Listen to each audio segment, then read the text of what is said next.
తాకట్లో ఉన్న మీ బంగారాన్ని విడిపించి ఆ రోజు ఆన్లైన్ రేటుకి కొంటాం. Sharma gold company. అంటే మన ప్రస్తుతం పెద్దాపురం నియోజకవర్గంలో ఉన్నాము. పెద్దాపురం నియోజకవర్గానికి సంబంధించి గత కొన్ని రోజులుగా ఒక వార్త అయితే బాగా హల్చల్ చేస్తుంది. పెద్దాపురం నియోజకవర్గంలో ఇక్కడ ఎమ్మెల్యేగా 3 సార్లు ఎమ్మెల్యేగా గెలిచినటువంటి మాజీ హోంమంత్రి నిమ్మకాయల చినరాజప్ప గారు ఉన్నారు. దీనిని ఖండిస్తూ ఆయన ఈ రోజు ఇక్కడ ప్రెస్ మీట్ నిర్వహించడం జరిగింది. ఎందుకంటే పెద్దాపురం అంట్లోకి ఒకప్పుడు పూర్వకాలంలో వ్యభిచారాన్ని వృత్తిగా ఇది చేసి ఆ పేరుని అలాగే కంటిన్యూ చేయడానికి కొంతమంది శక్తులు పెద్దాపురం పేరుని చెడగొట్టడానికి ఇద్దరు వ్యక్తుల మధ్య జరిగిన గొడవని పెద్దాపురం నియోజకవర్గం మొత్తానికి కూడా ఆపాదించే ప్రయత్నం జరుగుతుంది. దానిని ఖండించడానికి ఇక్కడ నిమ్మకాయల చినరాజప్ప గారు ఉన్నారు. ఆయన అడిగి మరిన్ని వివరాలు తెలుసుకునే ప్రయత్నం చేద్దాం. సార్ నమస్తే సార్, చెప్పండి. గత వారం రోజుల నుంచి కూడా పెద్దాపురం నియోజకవర్గానికి సంబంధించి ఎక్కువ డిస్కషన్ జరుగుతుంది. ఏంటి దాని మీద మీరు ఏం చెప్పదలుచుకున్నారు సార్? నేను 14లో పెద్దాపురం ఎమ్మెల్యేగా మొదటిసారిగా వచ్చాను. 11 సంవత్సరాలు అయింది. 11 సంవత్సరాల నుంచి కూడా పెద్దాపురంలో ఆ మాట రాకూడదు, అందరూ కూడా మార్పు వచ్చింది, ఈ పెద్దాపురంలో ప్రజలందరూ బాగున్నారు, ఆ కమ్యూనిటీ కూడా పూర్తిగా వదిలేసింది, పిల్లల్ని పెళ్లి చేసుకుని ఇలా చదివించుకుని డాక్టర్లు ఇంజనీర్ చదివించుకునే పరిస్థితికి వచ్చింది.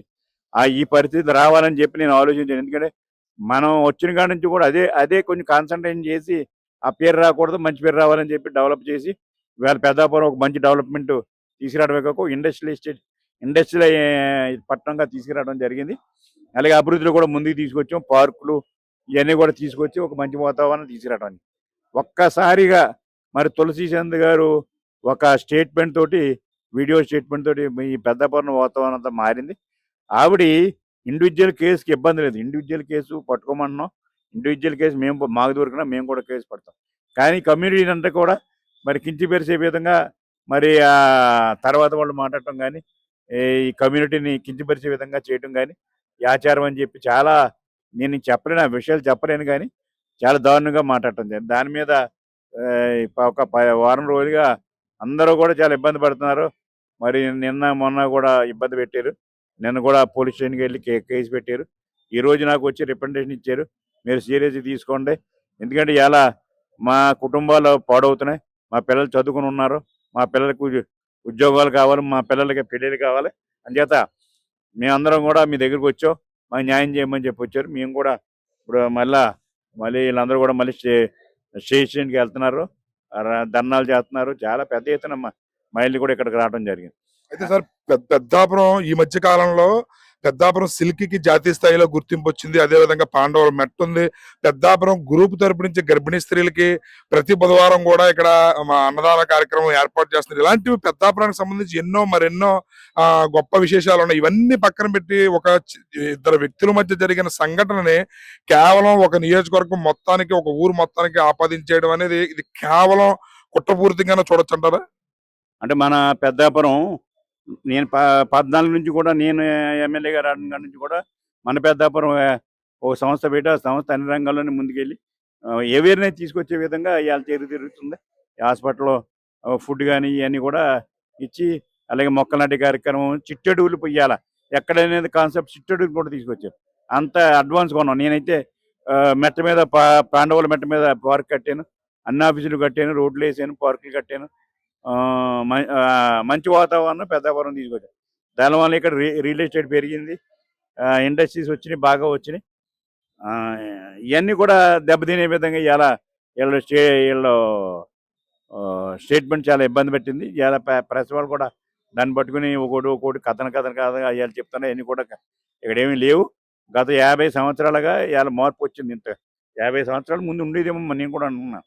50 సంవత్సరాలు మన పెద్దాపురం అన్నది ఒక తర్వాత వచ్చినప్పటికి, అలాగే నా 11 సంవత్సరాలు 14 నుంచి కూడా తీసుకుంటే ఎక్కడ ఎంత మార్పు వచ్చిందో, వాళ్ళ కుటుంబాల్లో మార్పు వచ్చింది, డెవలప్మెంట్లో మార్పు వచ్చింది, ఇండస్ట్రీస్ బాగా వచ్చినాయి, అందరూ కూడా ఒక మంచి వాతావరణం పెరిగి ఇవాళ ఉద్యోగాలు వచ్చినాయి, డాక్టర్స్ ఇంజనీర్ కూడా పిల్లలు చదువుకుంటున్నారు, ఆ పిల్లలందరూ కూడా. అలాంటిది ఇవాళ సడన్గా ఏం ఆలోచించకుండా ఈ కమ్యూనిటీని కించపరిచే విధంగా మాట్లాడటం, అలాగే మేము పెద్దాపురం పట్టణాన్ని కూడా ఇంత కష్టపడి దీన్ని ఇంత డెవలప్ చేసి మంచి పేరు తెచ్చుకుంటే దాన్ని కూడా పాడు చేయడం చాలా ఖండించడం. ఎందుకంటే ఇలా ప్రెస్ వాళ్ళు కూడా అర్థం చేసుకోవాలి. ఇక్కడ ఉండి ప్రెస్ వాళ్ళు కూడా ఇక్కడ పరిస్థితులన్నీ తెలుసు కూడా మాట్లాడుతున్నారంటే ఎందుకు మాట్లాడారో నాకు అర్థం అవట్లేదు. ఇవాళ చాలా బాధ అనిపిస్తుంది. ఈ వారం రోజులుగా మేమందరం కూడా చాలా బాధపడుతున్నాం. మళ్ళీ పెద్దాపురంలో ఒక స్టేజ్ తీసుకురావాలని ప్రయత్నం చేశారు. దాని మీద ఇవాళ అందరూ కూడా కంప్లైంట్ ఇచ్చారు. ఆ కంప్లైంట్ ఇవ్వడమే కాదు, మీరు సీరియస్ తీసుకోవాలని నిన్న ఇచ్చారు కంప్లైంట్, ఇవాళ కూడా ఇస్తున్నారు. దాని మీద మమ్మల్ని కూడా ప్రజాప్రతినిధులుగా మమ్మల్ని కూడా మీరు సీరియస్ తీసుకోవాలని చెప్పి వీళ్ళందరూ కూడా కోరు. రాబోయే రోజుల్లో పెద్దాపురం నియోజకవర్గ అభివృద్ధి ఏ విధంగా ఉండబోతుందంటే 3 సంవత్సరాలు హ్యాట్రిక్ కొట్టారు మీరు, ఏ విధంగా ఉండబోతుందంటే ఏం చెప్తారు సార్? అలా కదమ్మా, నేను 14, 19 కూడా బ్రహ్మాండంగా చేశాను. 5 సంవత్సరంలో ఏమీ జరగలేదు, సెంటిమెంట్ జరగలేదు. ఇప్పుడు ఈ సంఘటన కూడా ఏదైతే ఈవిడి చందు గారు చెప్పిన సంఘటన కూడా ఆ టైంలో జరిగిన సంఘటన. దాని పాత కేసుని తీసుకొచ్చి ఇవాళ ఇప్పుడు ఏంటి చూపెట్టాను. మళ్ళీ ఇవాళ కొత్త గవర్నమెంట్ వచ్చిన తర్వాత అప్పుడే స్టార్ట్ చేశాను. ఇవాళ స్టార్ట్ చేసి పార్క్ మూసేసారు దారుణం వైసీపీ వాళ్ళు. పార్క్ ఓపెన్ చేశాను. ఇప్పుడు సెంటర్ చూడండి, మీరు వెళ్ళి చూడండి, సెంటర్లో మొక్కలు వేయటం కానీ ఇవన్నీ కూడా బాగు చేస్తున్నాను, మంచినీళ్ళు బాగు చేస్తున్నాను. ఈ పెద్దాపురానికి మంచినీళ్ళు కూడా పైప్ లైన్ ద్వారా తీసుకొస్తున్నాం.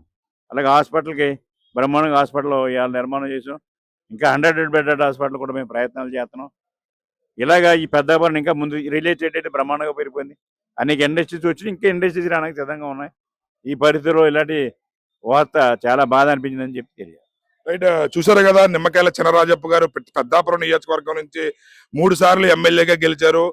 ఆయన చెప్పింది ఏంటంటే 50 సంవత్సరాల నుంచి పెద్దాపురం నియోజకవర్గంలో ప్రతి ఒక్కరు కూడా చాలా హుందాగా వాళ్ళ యొక్క డిగ్నిఫైడ్ పొజిషన్స్ లో ఉన్నారు. అలాంటి పరిస్థితుల్లో మంచి చదువులు చదువుకుంటా ఉన్నత స్థాయిలో ఉన్న ఈ పరిస్థితుల్లో ఇలాంటి వార్త అనేది కలకలం రేపింది. నిజంగా ప్రతి ఒక్కరూ బాధపడుతున్నాము. పెద్దాపురం నియోజకవర్గం అంటే చాలా అభివృద్ధి జరుగుతుంది. 2014 నుంచి 19 వరకు పెద్దాపురం నియోజకవర్గాన్ని ఒక మోడల్ నియోజకవర్గంగా నేను తీర్చిదిద్దాను. దాన్ని వైసీపీ ప్రభుత్వం గాలికి వదిలేసింది. మళ్ళీ ఆ అభివృద్ధిని నేను పరిగెట్టించి పెద్దాపురానికి ఒక జాతీయ స్థాయిలో పేరు తీసుకురావడానికి నేను ప్రయత్నం చేస్తాను. ఇక్కడ 100 పడకల ఆసుపత్రి, అదేవిధంగా కుళాయిల ద్వారా మంచినీటి సరఫరా, మొక్కల పెంపకం, ఇలాంటి మరెన్నో అభివృద్ధి కార్యక్రమాలు చేపట్టబోతున్నాము. అదేవిధంగా మన పెద్దాపురం పేరుతో కొంతమంది యువకులు ఒక గ్రూప్ గా ఫామ్ అయ్యి పెద్దాపురం నియోజకవర్గ ఖ్యాతిని పెంచడానికి వాళ్ళ వంతు వాళ్ళు కూడా ప్రయత్నం చేస్తున్నారు అని చెప్పి కూడా ఈ సందర్భంగా ఆయన అభినందించడం జరిగింది. రాబోయే రోజుల్లో పెద్దాపురం అభివృద్ధి కనివిని ఎరుగున రీతిలో ఉంటుందని చెప్పి కూడా తెలియజేశారు. ఏదైనప్పటికీ కూడా ఇలాంటి సంఘటనలు జరిగినప్పుడు ఒక కమ్యూనిటీని కించపరిచే విధంగా లేదా మొత్తం ఆ నియోజకవర్గాన్ని పేరు బ్యాడ్ అయ్యే విధంగా చేయడం అనేది బాధాకరమైన విషయం అని చెప్పి తమ ఆవేదన అయితే తెలియజేస్తున్నారు. కెమెరామెన్ స్వామితో శ్రీనివాస్, సుమన్ టీవీ.